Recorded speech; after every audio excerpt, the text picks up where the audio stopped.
Hello, this is my video review for a movie we just watched. It's called A Girl with All Gifts.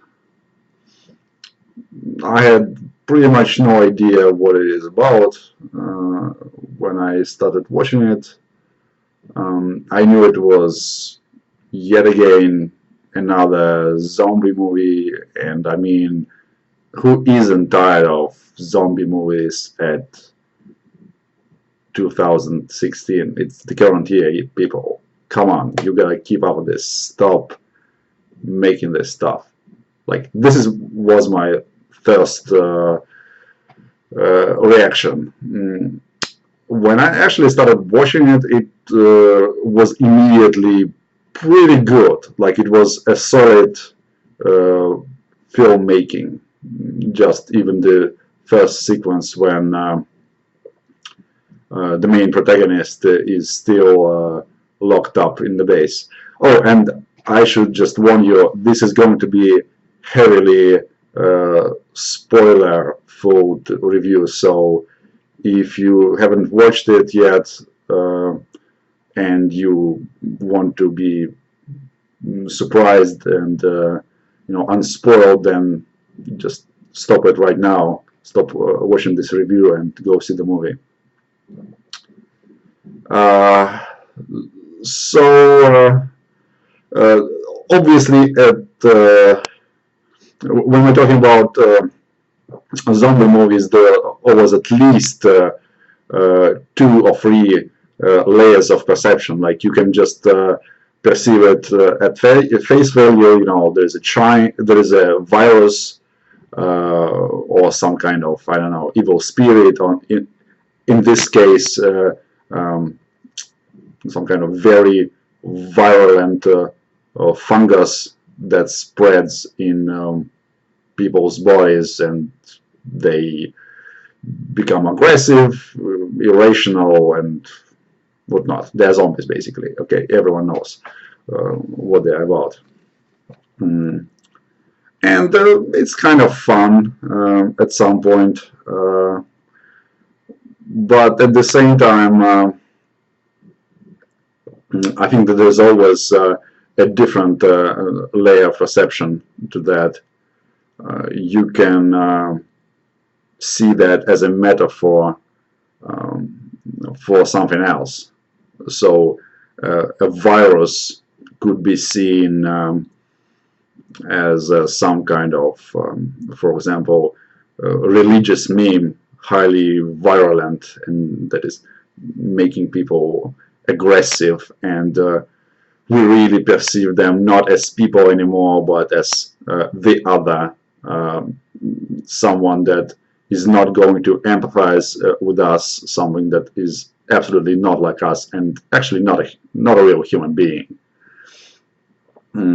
So and of course, it's a huge taboo in these days to dehumanize another human being and to say that, okay, you know what, that's it, his life isn't worth anything, and I can just basically exterminate him, not even kill it or murder him, but just exterminate it. And I think this is such an attractive proposition, precisely because it's such a prohibited topic. Like in some, not even Middle Ages, just not long time ago, if you are from another nation, from another religion, then it was very easy and socially acceptable to say, well, it's not really one of us, let's just kill them. And you're a great person if you kill a lot of people from another tribe or another religion. So obviously there's a sort of suppressed wish fulfillment. Like, wouldn't it be great if you can just take a huge machine gun and just mow down all those other people, and everyone is basically just going to understand you and say to you, like, yeah, that's a good job. So that's why zombie movies were like unusually persistent and popular. Um, and of course, there is after some time it becomes sort of tiresome, and all those zombie movies and all variations were played out pretty much. Um, so there is a next level to it. Like for example, uh, like if you already explored all this topic of the enemy, the other, then you want to play around with this idea some more and say maybe there are good zombies or there are good vampires, something of that kind. And to some extent, it doesn't make much sense because it just goes directly against the grain of the entire franchise, the sort of zombie franchise, because zombie is really irredeemable. It's just some kind of a stupid thing. So in this case, filmmakers like did some interesting decisions. So the protagonist, sort of little girl, she is both a zombie and a human, something in between. And while initially we may be thinking that okay, she could be used to manufacture a vaccine and to save the humanity, it's finally revealed that no, this is not what is going to happen, and that's not really what should happen. Like humanity is finished, way finished, and there's no even point in trying to salvage it and sort of to drag out the last sort of moments of this ridiculous existence, somewhere in bunkers and such. So yeah, those new half zombies are what's going to inherit the earth, and everything we can do is to provide them with all the skills and information that we have, sort of to so that our civilization is not going to be extinct in some way, because obviously people as a species are going to be finished, but we're supposed to maybe empathize with those second generation neonate zombies or whatever. And because I was actually reading and listening quite a lot of modern nationalist and videos, and they are talking about culture and race. It really struck a nerve with me because sort of like very unabashedly, anti-European propaganda, I guess, on some level. So just sort of surrender, like you're finished, don't fight it, like, which is kind of interesting. It makes this film pretty bold and kind of entertaining, not just your average sort of zombie movie when everything is nice because we will finally have some kind of maybe a little island when there is no zombies, or zombies are somehow exterminated, and so on, and everyone is going to live happily ever after. So it's a bold move, and it's very commendable. But at the same time, it could be interpreted in a different way. Like maybe this is not about one race dying out and another sort of taking over, but this virus of fungus is something that is on one hand very brutal and sort of turns people into sort of like half animals, or at least it's very dangerous.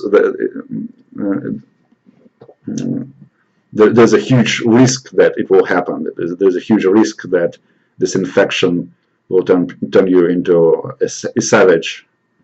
But on the other hand, it has a lot of vitality, a lot of potential to it. So maybe it's necessary to some extent to be infected, to become this sort of like mutant, both less and more than human, to survive in the new world that is coming to us. And there are some parallels even to Christianity. I mean, early Christianity in the Roman Empire. I just recently watched another movie called Agora, and it's basically talking about the destruction of the old Greek-Roman, ancient civilization, and it's being taken over by Christianity, and those early Christians were not really interested at all in classical learning or philosophy or preserving ancient texts. Like, if it's not in the Bible, maybe we should just burn it, really. But at the same time, sort of this religion is intolerant and militant, and is both a positive because it really redefines society and unites it, provides it with a certain goal, but it's also dangerous because it's really primitive and unrefined, and it's unable to accept the gifts of previous civilizations and to go on. It just resets everything, and there is no real point in that. And of course, it wasn't a complete reset in case of European civilization, because one institution survived from the Roman times, and that was obviously Roman Catholic Church. And interestingly enough, at some point, its raison d'etre and the way it operates changes quite significantly. And the monasteries are not just the places where the praying takes place, but it's also the places where those old books are copied, and so the ancient literature continues to live on, albeit in a very decimated way. So yeah, there's ambivalence to of those new ideologies, and it's sort of reminding me about some ambivalence with this movie. And of course, the question is it just something that happened in the past, or perhaps something that we may encounter in the future? So yeah, go see that movie, and maybe you're gonna see something similar to what I saw there, or something completely different. But anyway, it's pretty good film. So yeah, go watch it. Bye.